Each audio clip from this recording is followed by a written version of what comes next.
क्या कोई हो, जग को दे दी जग की निधियाँ।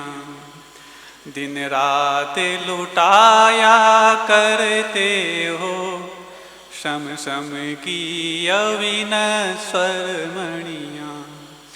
तुम तो अविकारी हो गुरुवर, जग में रहते जग से न्यारे।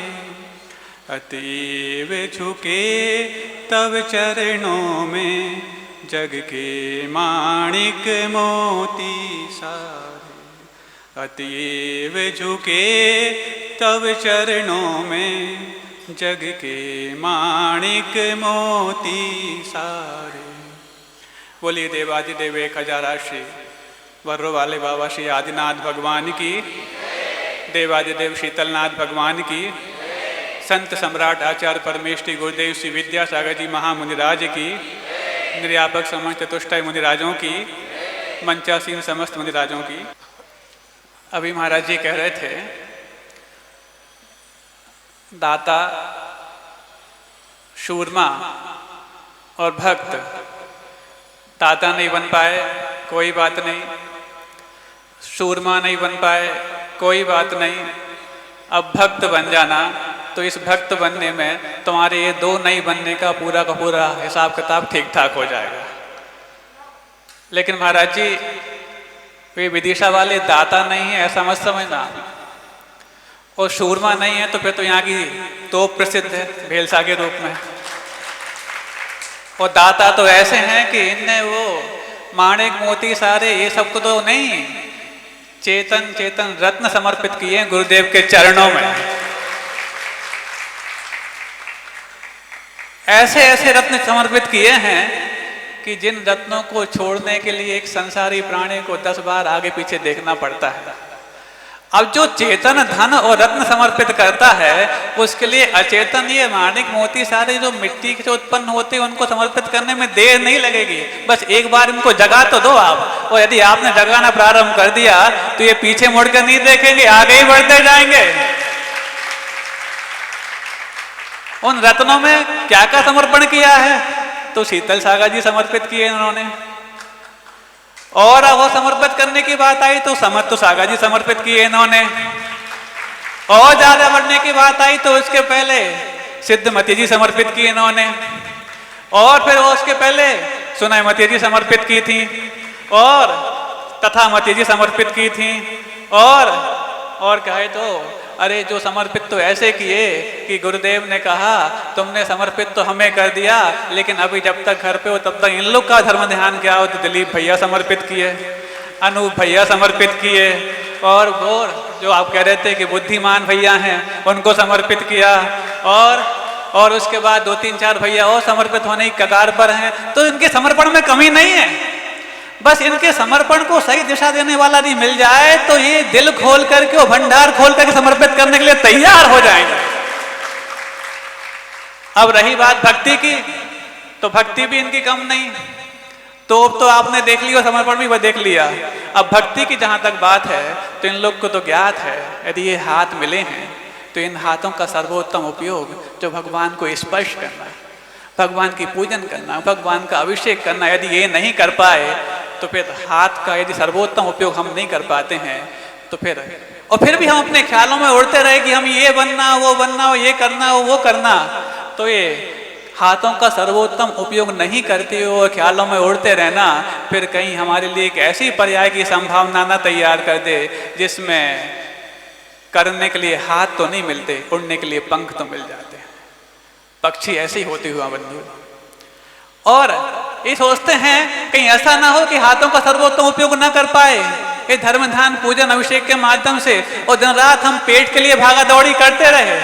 तो ये लोग जानते हैं कि पेट के लिए भागा दौड़ी करना और हाथों का सर्वोत्तम उपयोग नहीं कर पाना फिर एक ऐसी पर्याय की संभावना तैयार कर देता है जिसमें भागने के लिए पेट तो मिलता है, करने के लिए हाथ नहीं मिलते। और वो पर्याय होती है ये, इसको भागने के लिए पेट मिला, चलने के लिए ना पैर मिले, ना करने के लिए हाथ मिले।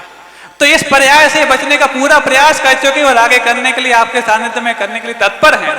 और फिर ये भी जानते हैं कि यदि इस प्रकार से हमने करना प्रारंभ किया, सर्वोत्तम उपयोग नहीं कर पाए, और चलना और चलाना ये तो पैरों का काम है, और यदि हाथों का काम भी ये पैरों के समान लेने लग गए और अपने हाथों का काम चला उपयोग करते रहे, कमाना, खाना, परवरिश करना, दुनियादारी करना, गृहस्थी चलाना, ये तो सब कुछ करना आता है, प्रत्येक संसारी प्राणियों को करना आता है, तो फिर भेलसा की तो ऐसा करने लग जाए, ऐसा तो संभव नहीं है। लेकिन इनको पता है कि हम ऐसा नहीं करेंगे, हम तो फिर ऐसा करेंगे, क्योंकि ये काम चलाऊ काम करके हम हाथों के समान पैरों के समान हाथों से काम नहीं लेंगे, क्योंकि जब हाथों के समान पैरों से काम लेने लग जाते हैं और पैरों के समान हाथों से काम लेने लग जाते हैं, तो फिर 2 हाथ और 2 पैरों की आवश्यकता नहीं होती बंधुओं, 4 पैर ही पर्याप्त हो जाते हैं।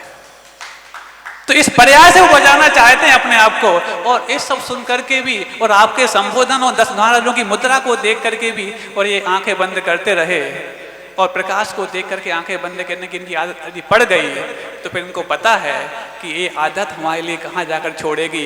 तो ऐसा करने से क्या होता है बंधु, आपको सबको मालूम है कि जब प्रकाश सामने दिख रहा हो, ज्ञान का प्रकाश सामने आ रहा हो, दिशा बोध कराने वाला हमारा सामने आ रहा हो, और फिर हम आंखें बंद कर लेते हैं और फिर भी ख्यालों में उड़ते रहे, अभी तक तो चलते आए दुनिया में, ऐसे करते करते आगे भी चल जाएंगे। तो फिर ऐसा करने से फिर हमारे लिए उड़ने के लिए पंख भले ही मिल जाएं, लेकिन आंखें ऐसी मिलती हैं जो प्रकाश में नहीं देख पाती, और जो पंख पा करके भी प्रकाश में नहीं देख पाता, वो कौन होता है आप जानते हैं बंधु। ऐसी पर्याय से हमें अपने आप को निकालने के लिए, और एक पर्याय पुनः हमें ना मिल पाए, इस प्रकार की तैयारी के लिए ऐसे अनुष्ठान हुआ करते हैं जो सम्यक से सिद्धत्व की यात्रा कराएंगे और श्रावकत्व और संतत्व को दोनों का एक दूसरे के पूरक बन करके आपस में तालमेल बिठा के आगे बढ़ेंगे।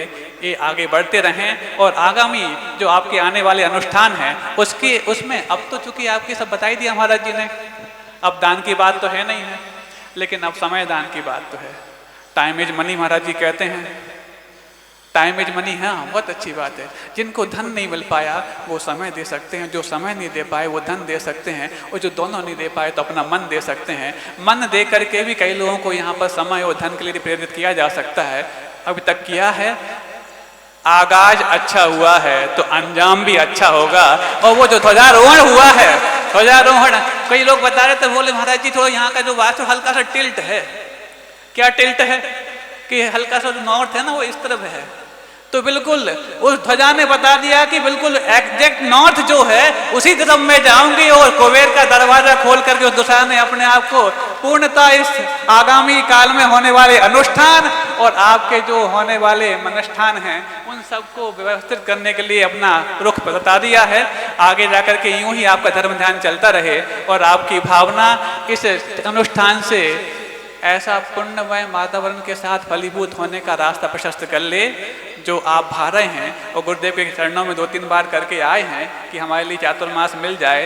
हम तो कहते हैं गुरुदेव का आशीर्वाद भी फलीभूत तब होगा जब आपका ये 8 दिन का अनुष्ठान सफलीभूत होगा। ये सफलीभूत हो इसी भावना के साथ आचार्य परमेश्वरी गुरुदेव श्री विद्यासागर जी महामुनि राज की